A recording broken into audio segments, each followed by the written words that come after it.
Today the topic of the Psalm of Life for 10th class. It has been composed by H.W. Longfellow. The poem is based on सदाचार। हमें अध्यात्म का दर्शन कराती है यह poem और जीवन में नैतिक मूल्यों को समझाते हुए बताती है कि हमें किस तरह का जीवन जीना चाहिए। अगर वीडियो पसंद आ जाए तो आप इसको अपने साथियों में शेयर करना और सब्सक्राइब करना। Life is real, life is earnest. जीवन वास्तविक है, जीवन गंभीर है, गंभीरता से परिपूर्ण है। हमें इसकी वास्तविकता को समझना चाहिए। यह जीवन अमूल्य है। And the grave is not its goal. Goal माने लक्ष्य, ग्रेव माने कब्र।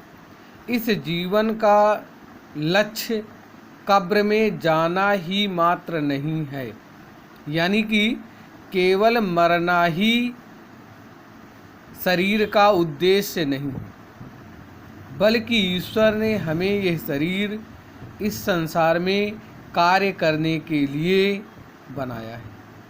अतः नित्य प्रति अपने कर्तव्य को जानते हुए अपना कार्य संपन्न करना चाहिए। Dust thou art, to dust returnest। ये शरीर धूल से मिलकर बना है। क्षिति जल पावक गगन समीरा, पांच तत्व मिली बना शरीरा। और मृत्यु के पश्चात ये पांचों तत्व पुनः वापस चले जाते हैं, मीन्स अलग अलग हो जाते हैं, और जो जिसका अंश है उसमें मिल जाता है। इस तरह से शरीर अपने ऋण से, अपने कर्ज से अदा हो जाता है। अतः हमें शरीर के बारे में नहीं सोचना चाहिए। इसका अंतिम लक्ष्य मृत्यु ही है। Was not spoken of the soul. आत्मा अजर और अमर है, इसके बारे में कुछ भी नहीं कहा गया। ये ना तो नष्ट होती है, ना ही नष्ट की जाती है। नॉट एन्जॉयमेंट एंड नॉट सारो। न जीवन में आनंद हमेशा रहता है और ना ही दुख हमेशा रहता है। दोनों ही ईश्वर के बनाए हुए हैं, दोनों ही समय के साथ बदलते रहते हैं। Is our destined end or way. जो हमारे भाग्य में लिखा है वो ही सुख और दुख लगातार चलता रहता है। अतः सुख और दुख को देख करके हमें किसी भी तरीके से अपने पथ से विचलित नहीं होना चाहिए। लगातार अपने कार्य की ओर बढ़ते रहना चाहिए। बट टू एक्ट, लेकिन कार्य करते रहें। दैट इज टुमारो, और प्रत्येक दिन, अगले दिन आगे बढ़ते रहें, आगे बढ़ते रहें। अपने लक्ष्य की ओर बिना थके हुए आगे बढ़ते रहें। जब तक लक्ष्य न मिल जाए तब तक विश्राम न करें। Find us further than today. ऐसा करने पर हम आज की अपेक्षा कल अपने आप को और अधिक आगे पाएंगे। फार्दर माने आगे, दूर। In the world's broad field of battle. यह संसार एक विशाल रणभूमि के समान है। ब्रॉड माने विशाल, चौड़ा। In the bivouac of life. Bivouac माने शिविर। जिस तरह से कहीं युद्ध होता है तो सिपाही अपना शिविर लगा करके युद्ध करते हैं, वैसे ही हम प्राणी, मनुष्य एक सिपाही की तरह हैं। और यह संसार हमारे लिए रणभूमि है, और हमारे ये रहने के लिए जो घर हैं ये शिविर हैं, जिन्हें छोड़ करके जाना है।